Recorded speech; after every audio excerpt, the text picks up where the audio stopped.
был случай, я в деревне приземлялся, маме ничего не говорил, что родителям, что полечу. Полетел в другую деревню, там чай попил у родственников, опять взлетел в другую деревню к себе уже. Прилетая, мама сидит на лавочке, смотрит, ага, понятно, кто там в воздухе, ну это понятно, это некому летать, только это я мог быть. Ну, я постарался максимально близко приземлиться к маме, приземляюсь, и она такая на голову. Ох, у всех, как говорится, сыновья, это, ты все, блин, летаешь и летаешь.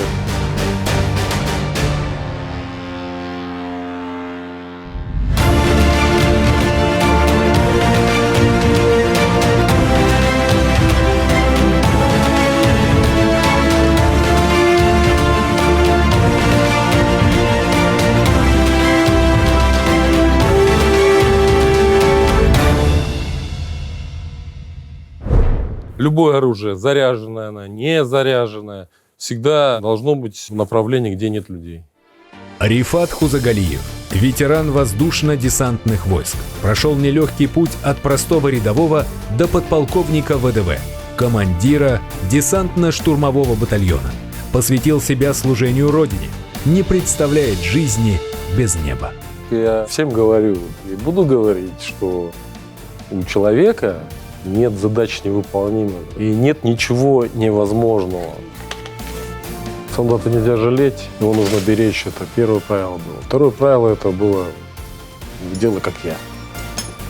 Я вам всегда говорю, не дай бог война, ребята, не дай бог вам ее увидеть.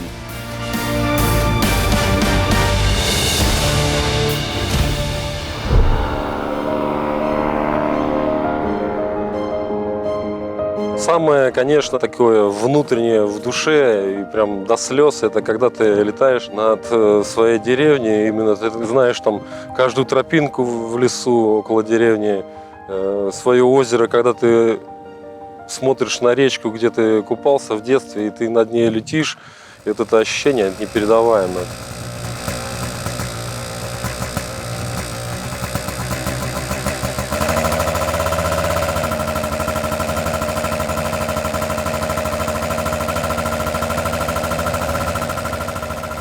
Я в нем уверена, он где только не летал, где только не прыгал, куда только не поднимался. Поэтому, переживаю, конечно, но как-то вот уверена в нем.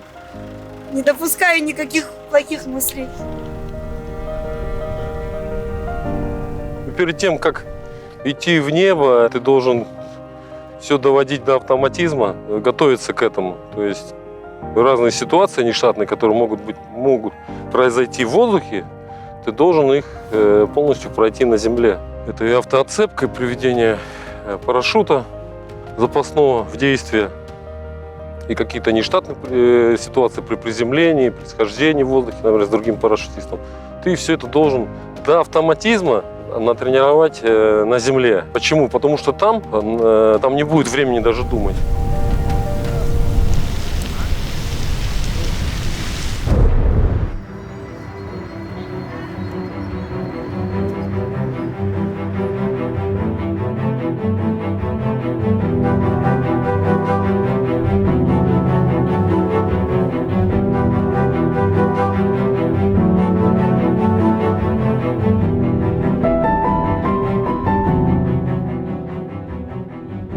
Я никогда не знал, не думал, не гадал, что я как-то свяжу свою жизнь, служение Отечеству. Мне просто повезло, что я попал, во-первых, в такое подразделение, где все офицеры были именно с Рязанского десантного, и они из нас сделали просто невозможное. И буквально за короткий период нашей службы вложили такое, из нас сделали, сковали.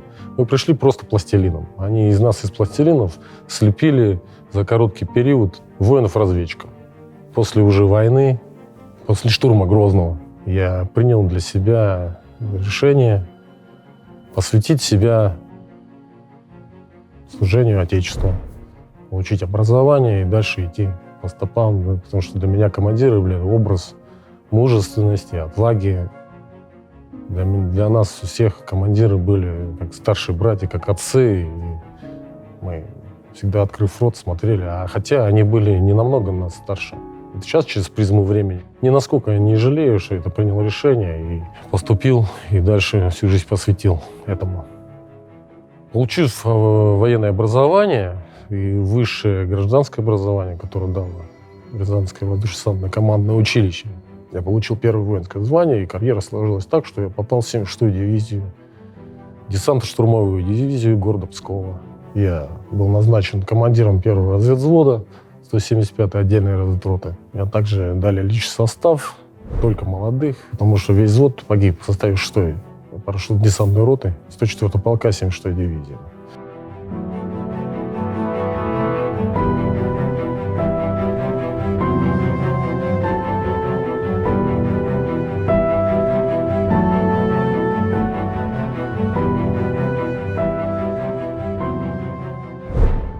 Я заново вместе с командованием роты ковали из ребят, стоящих бойцов, делали из них десантников.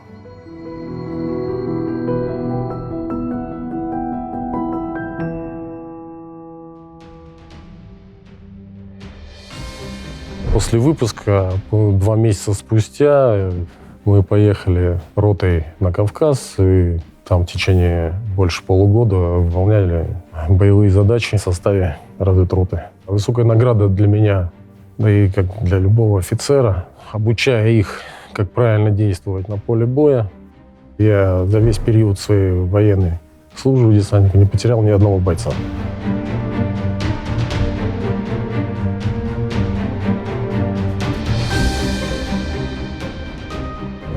В воздушно-десантных войсках задачи очень сложные и связаны с выполнением боевых задач. И когда ты создаешь подразделению боевые условия невозможного характера, именно на учениях,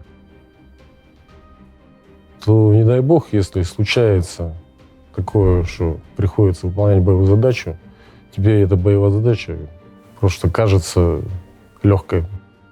Самое главное у любого командира — это такое понятие: бойцов нельзя жалеть, бойцов нужно только беречь.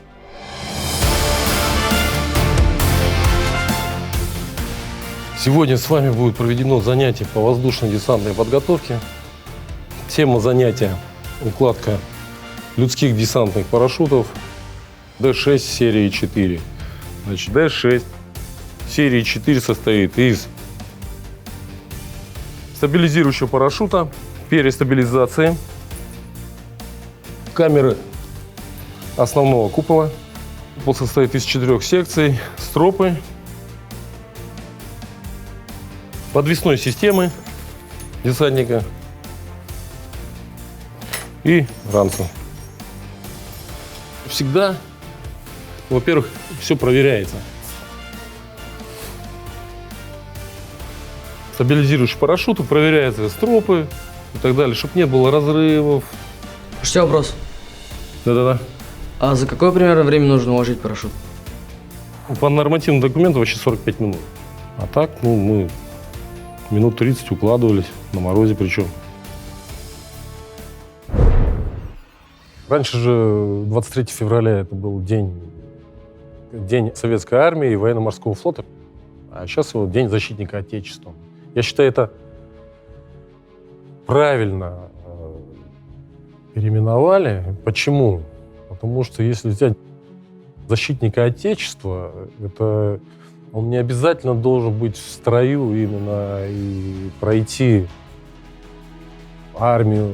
Защитника Отечества это олицетворяет любого даже доктора. Он за Отечество борется. Каким образом? Он борется за жизнь человека.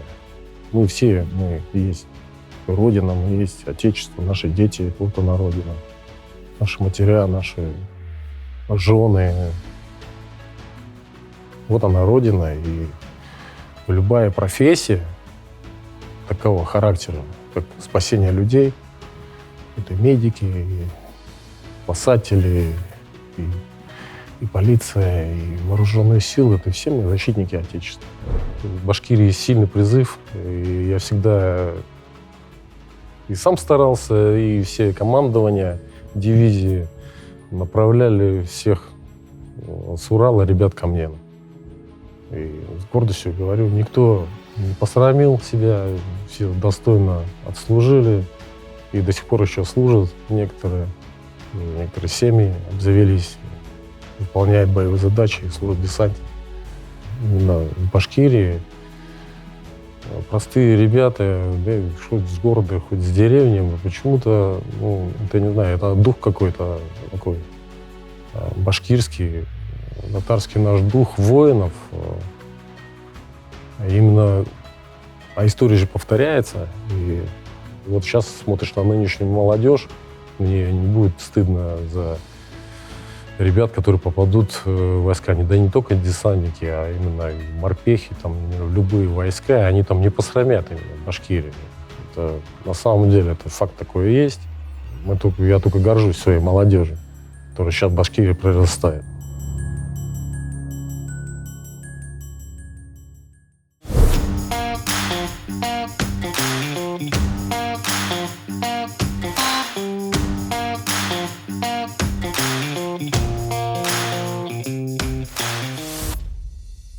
С любым видом оружия, ребята, запомните раз и навсегда.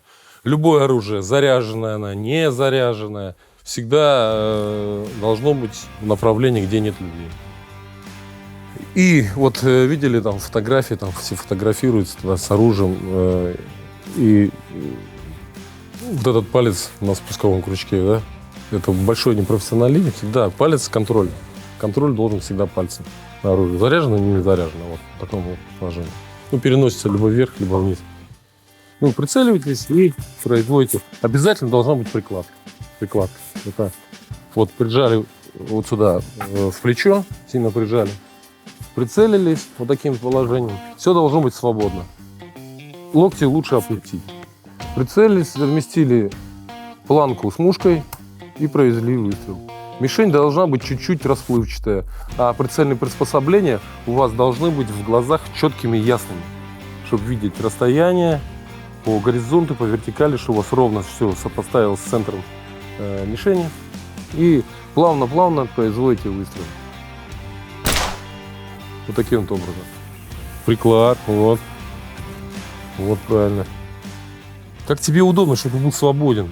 Чтобы у тебя ни одна мышца не была пережата, понимаешь? Надо вот таким вот образом. Вот ты молодец, видно, что папа тебя учил. Все, и производите выстрел. Внимание, огонь. Кто хочет связать свою жизнь с вооруженными силами, они идут в вот эту кадетскую школу. Помимо всех предметов, которые дает школьное образование, у них тут есть еще основное, это, естественно, и дисциплина, и какие-то военно-прикладные направления учебы. У нас в Ишимбае есть кадетский корпус, и дали имя ему гвардии майора Доставала Александра Васильевича. Это герой Российской Федерации. Он погиб именно в том легендарном бою, 6-й парашютно-десантная рота. Знаю этого офицера. Он уроженец города Уфы, он в Башкирии. Он уже стал заместителем командира батальона 2-го, 104-го полка 76-й дивизии. Он был замкомбатом. И когда происходил именно этот бой, он был вообще на другой позиции. И связавшись с командиром батальона, они с комбатом вообще были друзья близкие. Возможности не было какой-то помощи со стороны. Он принял решение и самостоятельно принял решение, собрал взвод, там порядка 7 человек. И несмотря на огромное количество боевиков, которые наступал на 6-ю роту, он прорвался все-таки к ней на выручку. Представляете, да? Когда уже комбат погиб, он руководил уже 6-й ротой, то есть он погиб в душе. Еще вот как он был командиром 6-й роты, да, потом он последующий замкомбатом стал. Но он со своей ротой ушел, как говорится, в небеса и выполнил этот долг с честью и достоинством, чем и был награжден орденом Золотой Звезды Героя России.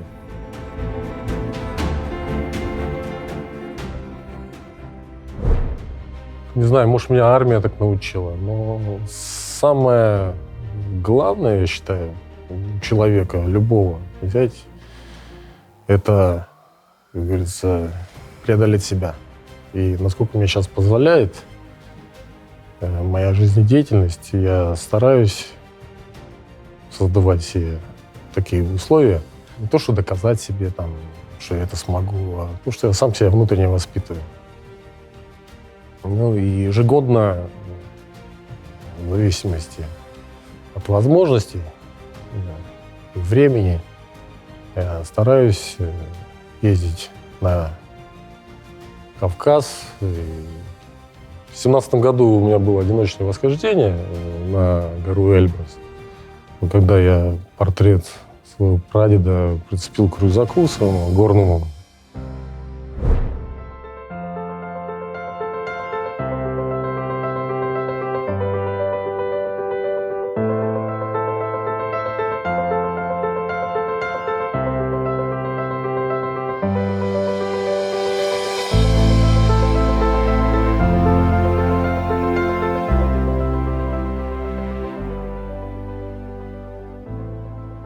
Моего прадеда звали Имамудин, рядовой Имамудин. Время тогда было очень сложно, там и предреволюционная, и Первая мировая. После революционная как-то и белые чехи даже побороли здесь советскую власть, представляете, да? В деревне Талачу белые чехи. Вот. Это было тоже история она такая. Потом Вторая мировая война. И все это, как говорится, не родись в эпоху перемен. Да. Ну, прадеду пришлось через это пройти. Пройдя столько времени, все говорят, что он счастливый человек. Представляете, пройти 4 войны, после этого быть зам председателя колхоза, поставить колхоз в одних из лучших колхозов сельтаматских районов. Вот это колхоз «Звезда», сейчас деревня Талачево. Как он пришел с войны, как таковой школы не было. Это было 2 помещения буквально в избе там. И первым, что они сделали, дойдя до секретаря парткома, как говорится, они за год построили школу в деревне. Я считаю, как вот быть настоящим патриотом не только там на войне и так далее, но и последующим. Он, придя на гражданку, как говорится, да, еще такое время тяжелое, да, несравнимое с нашим временем, на самом деле очень тяжелое послевоенное время, делали невозможное, чтобы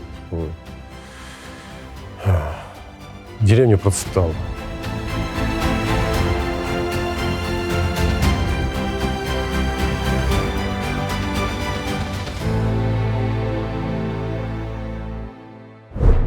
Понятие такое, это десантное братство. И те трудности именно в армии, именно которые ты проходишь именно в воздушно-десантных войсках, а это и прыжки с парашютом, физическая подготовка, она дает вот этот дух, который никогда не уйдет у тебя. Носить будешь с гордостью это звание «Я десантник».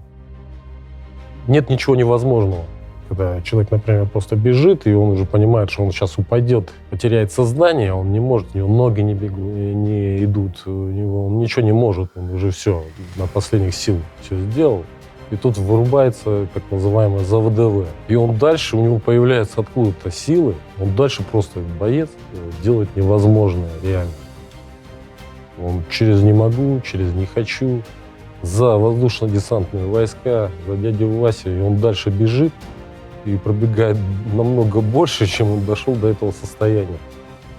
И нет ничего невозможного. На примере вот Рустама Набиева, да, вот все у нас в республике знают, он также десантник. У него вот на самом деле, да, у него десантный дух, он, представляете, человек без ног и делает такие вещи, на руках покоряет вершины. То есть это просто он доказывает очередной раз, что нет ничего для человека невозможного. Если человека захотеть, преодолеть себя, он может много в этой жизни успеть.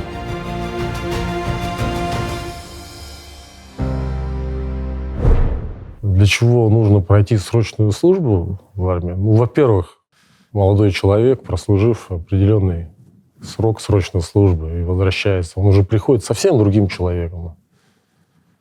уже устоявшийся, во-первых, в жизни, устоявшийся своими моментами, направлением в жизни, уже взрослым человеком. Он понимает, что после армии уже что ему нужно делать дальше.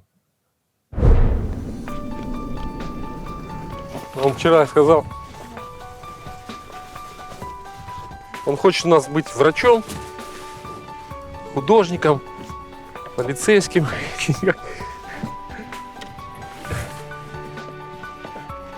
подводником, изобретателем.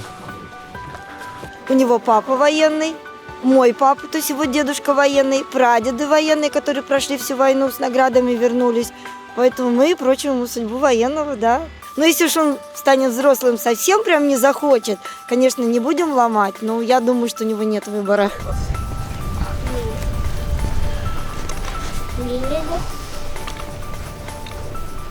Так, сколько болтов, смотри. Снимай болт. Вот, снимай.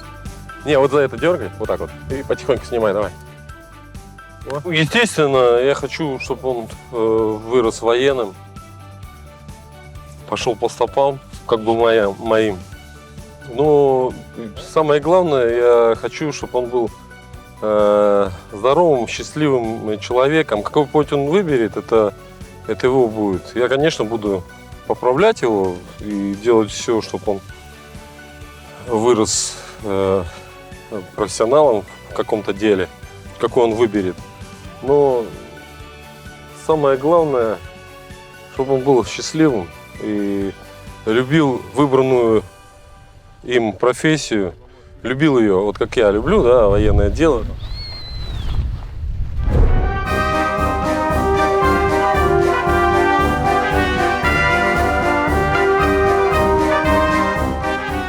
Есть стереотипы, которые сложились в крайне определенное в наше время. Это купающий десантник в фонтане.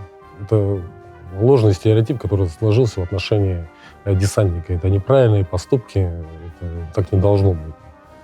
Настоящий десантник не будет себя так выставлять. Это особенно с нарушением формы одежды на 2 августа, когда выходит в шортах, и это грязной тельняшкой, берет на бекрень, как говорится. В определенном алкогольном опьянении это недопустимо для десантника, настоящего опять десантника. Он только этим позорит не только себя, он позорит и само звание десантника. Десантник, он всегда был скромный, он всегда был сильный, он всегда, никогда он не проходил мимо несправедливости, он всегда защищал слабых.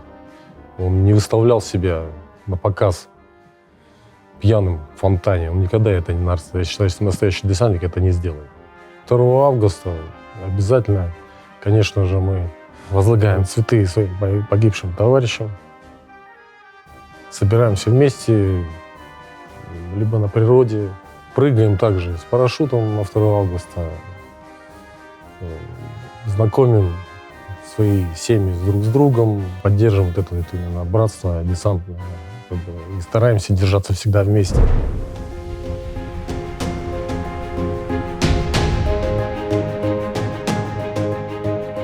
Здравствуйте. Здравствуйте.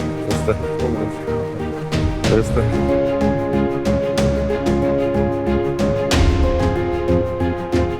Ради Фридович, сам мемориал, комплекс, как уже в народе уже прозвание, на имя уже идет, мост памяти. Это мемориал, такой комплекс, арт-объект. Это начало, а потом Афган и современный. Да, сейчас подойдем, я вам прям досконально расскажу. Это прям вот создается, вот, ну, как и одежда, как она была, да, получается? Да, чтобы привозили. Детали какие-то. Когда делали культуру Великой Отечественной, полностью комбинезон, музеи созванивались в Москву, искали музей, кто как одевался. Там значок парашютиста, именно старого образца. Вот он. Значок парашютиста, вот он есть. Да. Далее шлем, очки, все именно того времени.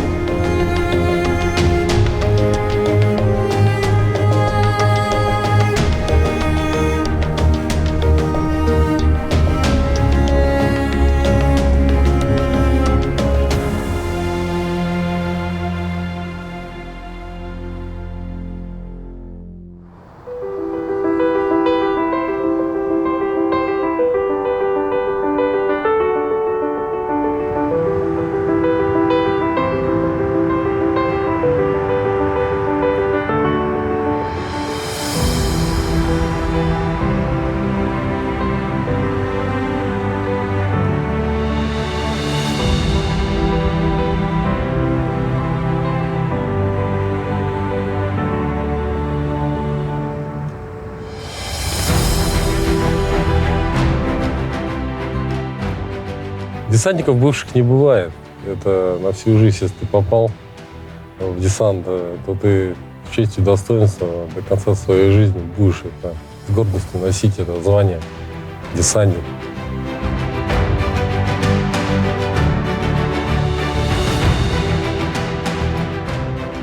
История создания памятника еще началась в 2018 году.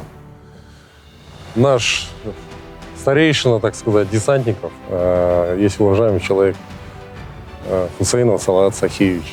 Он нам дал идею, что необходим памятник десантникам в городе Уфа. Я эту идею подхватил, нашел скульптора. Мы со скульптором выбрали концепцию. И в этом мемориале, именно десантникам, мы показали все поколения.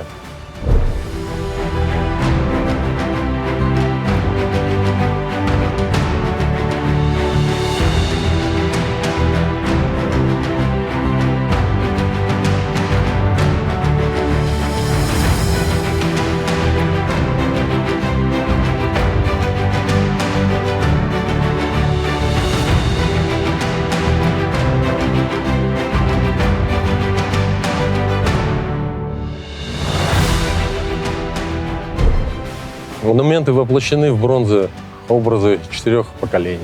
Это фронтовик, красноармейцы 1930 года, ставшие первыми в мире боевыми парашютистами, и бойцов Красной Армии, победивших фашизм на фронтах Второй мировой войны.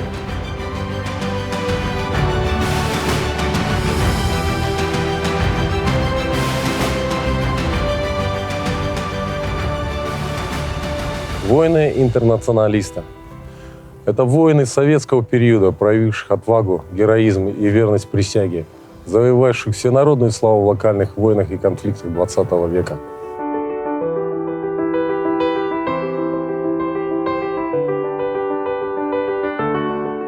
Современного воина-десантника. Это поколение ветеранов боевых действий 21 века, с честью отдавших свой воинский долг перед Родиной, а также действующих воинов-десантников, выполняющих по сей день боевые задачи по поддержанию мира и правопорядка за пределами нашей Родины и на территории дружественных нам стран. Их в народе называют вежливые люди. И, наконец, главная фигура монумента. Это мальчишка из нашего времени. Именно тот, который, когда придет время, приложит все усилия, чтобы не потерять ту нить памяти и славы, как и мы, в свою очередь, продолжить традиции наших дедов и отцов. Мальчишка, который также искренне верит в честь и справедливость и плечо товарища рядом. На открытии мемориала мы заложили капсулу, которую закрыли ключом. И этот ключ хранится в Музее боевой славы города Уфы. В этой капсуле мы хотели передать вам посыл, чтобы в 2055 году на годовщину 125-летия образования воздушно-десантных войск, прочитав ее, вы также передали тот дух десанта, то мужество, олицетворенных в этих фигурах мемориала, своему поколению.